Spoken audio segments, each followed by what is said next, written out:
देखिए, सरदार पटेल के बाद अमित शाह पहले ऐसे गृह मंत्री हैं जो असरदार यानी कि सरदार के बाद कोई असरदार गृह मंत्री अगर भारत को मिला तो वो अमित शाह है। और जो अमित शाह जी ने बोला है वो बात भी दमदार है, वो असरदार है। और ये बात सच है कि नरेंद्र मोदी जी के नेतृत्व में 370 के हटाने का फैसला नहीं हो सकता था। राम मंदिर बनने का फैसला, कल्कि धाम का शिलान्यास, 3 तलाक हटाने का फैसला, ये सब भारत के यशस्वी प्रधानमंत्री नरेंद्र मोदी जी के आशीर्वाद से हुआ, उनके नेतृत्व में हुआ। लेकिन 370 को हटाने के फैसले में जो महत्वपूर्ण भूमिका अमित शाह जी ने निभाई है, इसलिए मैं कहना चाहता हूं कि सरदार पटेल के बाद कोई दमदार और असरदार गृह मंत्री हुआ है वो अमित शाह है। तो उन्होंने जो सवाल उठाया वो बड़ा रेलिवेंट सवाल है।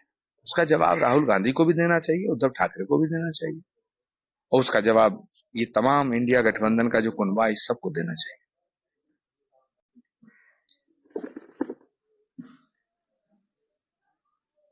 देखिए, वीर सावरकर जी के ऊपर जितना जुल्म, अत्याचार और प्रताड़ना अंग्रेजों ने की, अंग्रेजी हुकूमत ने जितना कष्ट वीर सावरकर को पहुंचाया, इसकी मिसाल पूरी दुनिया के इतिहास में कहीं नहीं मिली।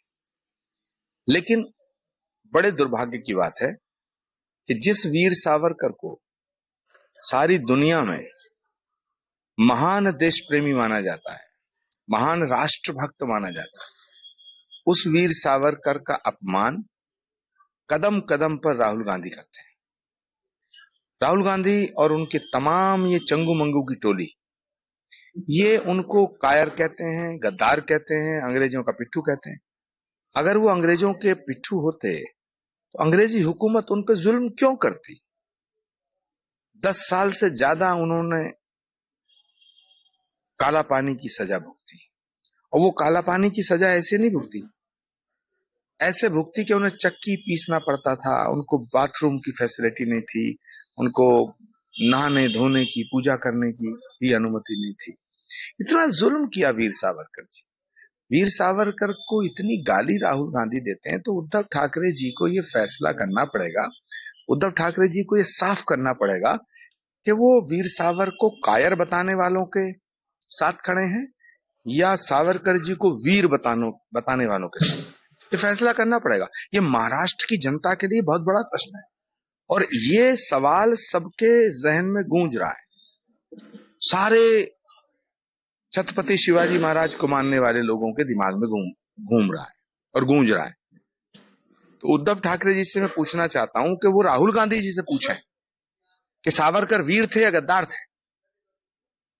अपराधी देखिए, योगी आदित्यनाथ जी ने पीडीए की फुल फॉर्म आज बताई है, प्रोडक्शन हाउस ऑफ दंगा एंड अपराधी। ये योगी आदित्यनाथ जी ने आज बताई है 2024 में। बहन मायावती तो 15 साल पहले कह चुकी थी कि समाजवादी पार्टी गुंडों की जमात है। उनका तो नारा था, मायावती जी का नारा था, चढ़ गुंडों की छाती पे मोहर लगाओ हाथी पे। तो समाजवादी पार्टी को अगर गुंडा बताओ, आतंकवादी, अपराधी बताने से उनका अपमान थोड़ी होता, वो तो इसको अपना सम्मान समझते हैं, उनकी तो छाती चौड़ी हो जाती है। हाँ, अगर तुम कहो कि समाजवादी पार्टी के नेता को, किसी समाजवादी पार्टी के नेता को, साहब ये बहुत शरीफ आदमी है, तो उसे बुरा लगेगा। अगर आप कहो कि यार माफिया है तो उसे अच्छा लगेगा। तो योगी आदित्यनाथ जी ने जो कहा बिल्कुल सही कहा।